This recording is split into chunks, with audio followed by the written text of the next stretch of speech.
ಇತ್ತೀಚೆಗೆ ಭಾರತದಲ್ಲಿ ಅಂಕಿಅಂಶಗಳ ಪ್ರಕಾರ ಪ್ರತಿದಿನ ಆವರೇಜ್ 1300ಕ್ಕೂ ಹೆಚ್ಚು ರೋಡ್ ಆಕ್ಸಿಡೆಂಟ್ಗಳು ಆಗ್ತಿವೆ. ಒಂದು ವೇಳೆ ಅನಿರೀಕ್ಷಿತವಾಗಿ ಏನಾದರೂ ಸಂಭವಿಸಿ ಹಾಸ್ಪಿಟಲ್ಗೆ ಅಡ್ಮಿಟ್ ಆಗಿ 24 ಗಂಟೆ ಅಲ್ಲಿರುವಂತೆ ಆಗ್ಬಿಟ್ರೆ ಅಷ್ಟೇ, ದೊಡ್ಡ ಬಿಲ್ ಬಂದ್ಬಿಡುತ್ತೆ, ಸಿಕ್ಕಾಪಟ್ಟೆ ಹಣನೂ ಖರ್ಚಾಗುತ್ತೆ. ನೀವು ದುಡಿದು ಸಂಪಾದಿಸಿದ ಹೂಡಿಕೆ ಮಾಡಿದ ಹಣ ಎಲ್ಲ ಹಾಸ್ಪಿಟಲ್ ಪಾಲಾಗ್ಬಿಡುತ್ತೆ. ಅಷ್ಟೇ ಅಲ್ಲ, ಕೆಲವೊಮ್ಮೆ ಸಾಲ ಮಾಡಬೇಕಾದಂತ ಪರಿಸ್ಥಿತಿ ಕೂಡ ಬರ್ಬೋದು. ಆದ್ರೆ ಅದೇ ನೀವೊಂದು ಉತ್ತಮ ಹೆಲ್ತ್ ಇನ್ಶೂರೆನ್ಸ್ ಅನ್ನ ಮಾಡಿಸ್ಕೊಂಡ್ರೆ ಇನ್ಶೂರೆನ್ಸ್ ಕ್ಲೈಮ್ ಆಗಿ ನಿಮ್ಮ ಉಳಿತಾಯ ಹಾಗೆ ಇರುತ್ತೆ, ಹಾಗೂ ಹಣಕ್ಕಾಗಿ ಬೇರೆಯವರ ಬಳಿ ಕೈ ಚಾಚಬೇಕಾದಂತ ಪರಿಸ್ಥಿತಿನೂ ಬರಲ್ಲ. ಅದಕ್ಕಾಗಿಯೇ ನಾನು ಎಲ್ರಿಗೂ ಹೇಳ್ತೀನಿ, ಯಾವಾಗಲೂ ಸರಿಯಾದ ಹೆಲ್ತ್ ಇನ್ಶೂರೆನ್ಸ್ ಪ್ಲಾನ್ ಅನ್ನ ತೆಗೆದುಕೊಳ್ಳಿ.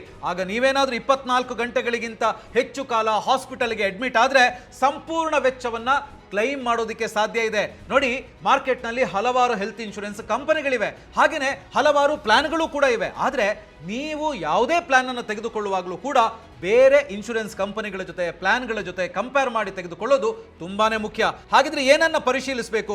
ಕ್ಲೈಮ್ ಸೆಟಲ್ಮೆಂಟ್ ರೇಷಿಯೋ, ನೆಟ್ವರ್ಕ್ ಹಾಸ್ಪಿಟಲ್ಗಳು, ಪ್ರೀಮಿಯಂ ಮೊತ್ತ, ಇವೆಲ್ಲವನ್ನ ಕಂಪೇರ್ ಮಾಡಬೇಕು ಅಂತ ಹೇಳಿದ್ರೆ ಇಲ್ಲಿ ನಿಮಗೆ 50ಕ್ಕೂ ಹೆಚ್ಚು ಪ್ಲಾನ್ಗಳು ಹಾಗೇನೆ 25% ವರೆಗೆ ಡಿಸ್ಕೌಂಟ್ ಕೂಡ ಕಾಣಸಿಗುತ್ತೆ. ಹಾಗೇನೆ ನಿಮ್ಮ ವಯಸ್ಸು ಚಿಕ್ಕದಾಗಿದ್ದು ನೀವು ಆರೋಗ್ಯವಂತರಾಗಿದ್ರೆ ನಿಮ್ಮ ತಿಂಗಳ ಪ್ರೀಮಿಯಂ 400 ರೂಪಾಯಿಂದ 500 ರೂಪಾಯಿನಷ್ಟು ಕಡಿಮೆಯೂ ಕೂಡ ಆಗಬಹುದು. ಅಷ್ಟೇ ಅಲ್ಲ, ನಿಮಗೆ ಡೆಡಿಕೇಟೆಡ್ ರಿಲೇಶನ್ಶಿಪ್ ಮ್ಯಾನೇಜರ್ ಹಾಗೇನೆ 30 ನಿಮಿಷಗಳ ಕ್ವಿಕ್ ಎಮರ್ಜೆನ್ಸಿ ಸಪೋರ್ಟ್ ಕೂಡ ಸಿಗಬಹುದು. ಹಾಗಾಗಿ ಹೆಲ್ತ್ ಇನ್ಶೂರೆನ್ಸ್ ಅನ್ನ ಬ್ಲೈಂಡ್ ಆಗಿ ಪರ್ಚೇಸ್ ಮಾಡಬೇಡಿ. ಬೇರೆ ಬೇರೆ ಹೆಲ್ತ್ ಇನ್ಶೂರೆನ್ಸ್ ಕಂಪನಿಗಳ ಜೊತೆ ಪ್ಲಾನ್ಗಳ ಜೊತೆಗೆ ಕಂಪೇರ್ ಮಾಡಿ ಬುದ್ಧಿವಂತಿಕೆಯಿಂದ ಆರಿಸಿ ಮತ್ತು ನಿಮ್ಮನ್ನು ಹಾಗೆಯೇ ನಿಮ್ಮ ಕುಟುಂಬವನ್ನ ರಕ್ಷಿಸಿಕೊಳ್ಳಿ. ಡಿಸ್ಕ್ರಿಪ್ಷನ್ ಅಲ್ಲಿ ಲಿಂಕ್ ಕೊಟ್ಟಿದ್ದೀನಿ, ಅದನ್ನ ಕ್ಲಿಕ್ ಮಾಡಿ ನೀವು ಉತ್ತಮ ಹೆಲ್ತ್ ಇನ್ಶೂರೆನ್ಸ್ ಅನ್ನ ಕಂಪೇರ್ ಮಾಡಿ ಖರೀದಿಸಬಹುದು. ಸೊ ಈ ಮಾಹಿತಿಯನ್ನ ಎಲ್ರಿಗೂ ಶೇರ್ ಮಾಡಿ.